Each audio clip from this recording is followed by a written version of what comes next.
Hello guys and नमस्ते, it's me Vishnu. आज एउटा सानो छोटो मिनी भ्लग बनाउँदैछु बिकज 2 वर्षमा एकचोटि पानी परेछ। सो है सबै एकदमै जाडोको समय छ। स्टे सेफ हुनु होला सबैलाई है। धेरै धेरै माया छ। हेर्नुस् एकदम जाडो छ, -3 डिग्री भन्दा तल छ टेम्परेचर।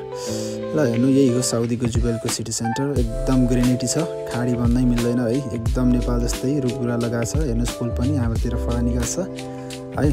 यहाँभन्दा अलि टाढा यो चाहिँ मेरो मोडर्न सप्लाईको लोगो भएको चाहिँ मेरो क्याफे हो। हेर्नु साथी, रोड क्रस गर्दा सबैले दायाँ बायाँ हेरेर हिँड्नु गर्ला। फरेनमा नभए एक्सिडेन्ट हुनसक्छ। नर्मली सबलाई थाहा, नेपाल जस्तो हुँदैन। So now this is my coffee shop. म आइपुगेँ है। सबै कफी सपको चाहिने मेसिनहरू सबै छ यसमा। यो चाहिँ मेरो कफी सपको logo and this is me. Thank you so much for watching video. Stay tuned. Bye bye.